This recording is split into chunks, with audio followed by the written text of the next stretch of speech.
Today, when you hear the gospel preached sometimes, you think that the gospel is about wealth, is about money. You come to a pastor's conference like this, the way you know the pastor that is powerful and the one that is not powerful is the kind of cars that they brought and the number of protocol officers that came with them. Okay, I am Joshua Yemi. I have two interesting videos to shoot to you right now. And I'm going to come back to say something just after this video. Take a look.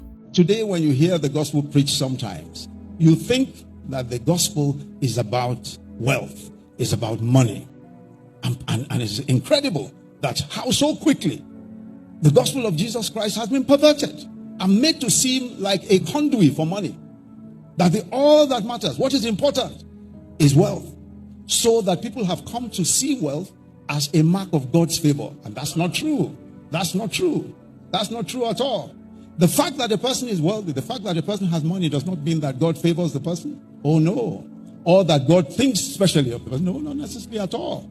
As a matter of fact, as far as God is concerned, the child of God is the one who accepts Christ as Lord and Savior. The monarchical structure of leadership is in the DNA of the average African. That's actually what we expect. So the leader that does not show power, we don't respect them. Some pastors, in order to command awe and respect, they actually enter into the service with police officers with guns. The amazing thing, that's the person that our people will chase and try to touch, because that's the one that is anointed. You come to a pastor's conference like this, the way you know the pastor that is powerful and the one that is not powerful is the kind of cars that they brought and the number of protocol officers that came with them. The dangerous part to it, younger pastors are looking at us, and then that's their definition of success. That's what they see as definition of success, right?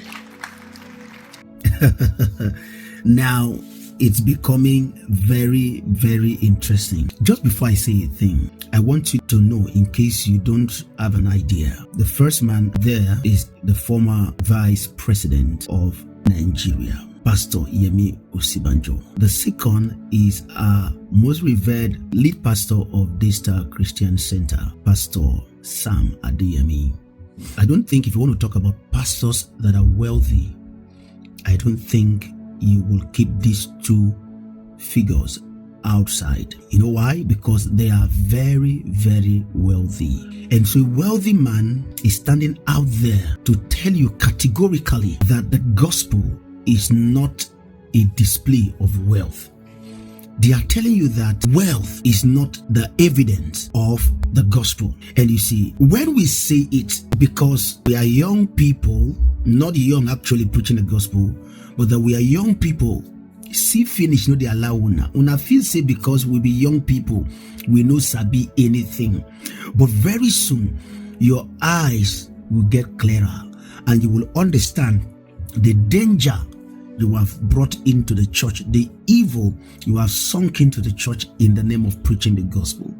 Should be some of them say, na wealth, na money, na clothes, na car be the proof of your new birth. Thank God, wealthy pastors, men who have seen money in diverse currencies, they are the one telling us today that wealth is not a proof of new birth. While some of you are busy preaching that money is a proof. But thank God, it's getting clearer. It's getting very, very clearer. Very soon, if nothing is done about the gospel preached in Nigeria, before our very eyes, under our very nose, we will see the gospel dying off. It's not a prophecy.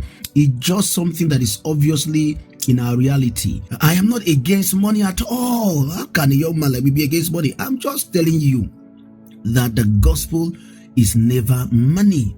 The gospel is never wealth. Jesus said to that man, go sell all your belongings, then you will come back. Let's do the gospel. But you see, a lot of us have carried money put in front. Intimidation everywhere. A pastor is intimidating members, intimidating people everywhere.